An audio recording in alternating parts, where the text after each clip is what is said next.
بندے کے اعمال کو، نیکی اور گناہ کو میزان پر تولا جائے۔ جب ہم نے میزان میں تولا تو ہم نے کیا دیکھا کہ گناہوں کا پلہ بھاری تھا، نیکی کا پلہ کم تھا۔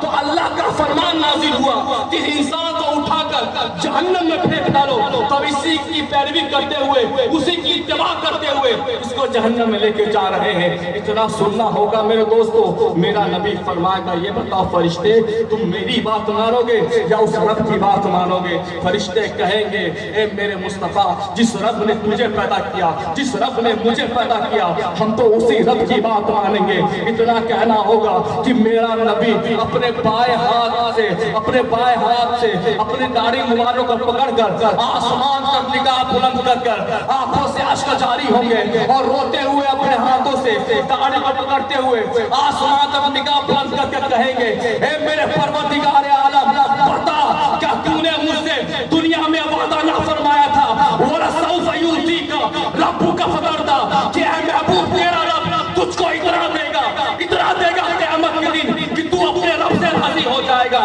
بتا آج میرا ایک امتی گناہوں کی وجہ سے جہنم میں جا رہا ہے اور تیرا نبی یہ سارا ماجرا اپنی ان نگاہوں سے دیکھ رہا ہے، پر کچھ کر نہ سکتا ہے۔ اے میرے پروردگار عالم، اگر تو یہی چاہتا ہے کہ تیرا نبی اس امتی کے سامنے ذلیل ہو جائے، رسوا ہو جائے، اگر تو اس بات پر راضی ہے تو تیرا محبوب اس بات پر راضی ہے۔ اتنا کہنا ہوگا کہ رب کی رحمت جوش میں آئے گی اور رب کہے گا، اے فرشتوں، اس انسان کو جہاں سے لائے تھے اسی جگہ چھوڑ کے آ جاؤ۔ فرشتے پکڑیں گے اس کو اسی میزان پر، اس کو اسی ترازو پر لے جائیں گے، لے جانے کے بعد رکھیں گے جیسے رکھیں گے۔ اللہ پھر فرمائے گا، اے فرشتوں، اس کی نیکی کو اور گناہ کو پھر تولا جائے، پھر میزان پہ تولا جائے۔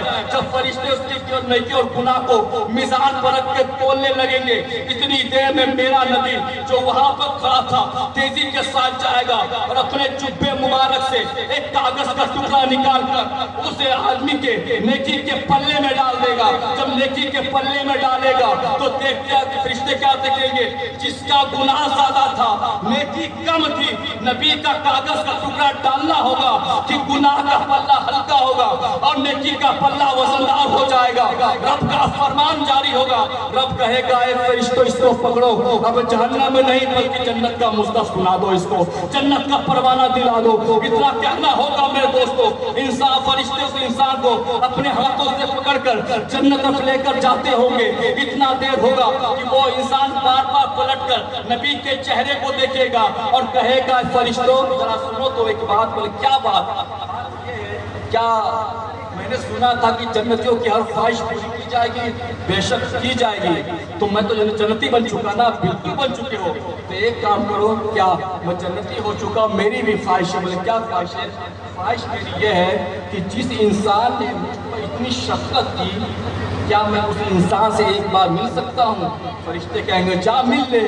وہ انسان جائے گا، نبی کی بارگاہ میں کھڑا ہو جائے گا اور ہاتھ جوڑ کر کہے گا، اے میرے پیارے ذرا یہ تو بتا، آپ ہے کون جو اس قدر اس گنہگار پر شفقت کی، مہربانی کی کہ اللہ نے مجھے جنتی بنا دیا؟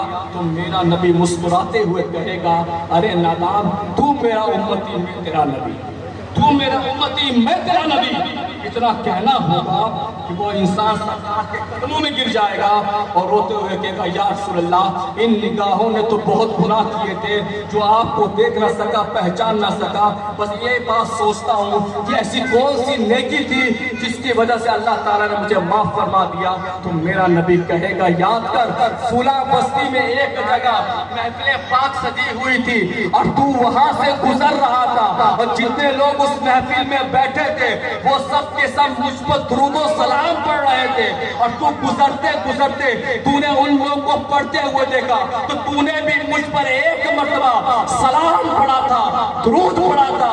وہ درود آج تک میں نے تحفتاً سنبھال کے رکھا تھا۔ جب میں نے کاغذ کا ٹکڑا نکالا، اس کاغذ میں وہی درود پڑا ہوا تھا۔ جب میں نے دیکھا کہ میرا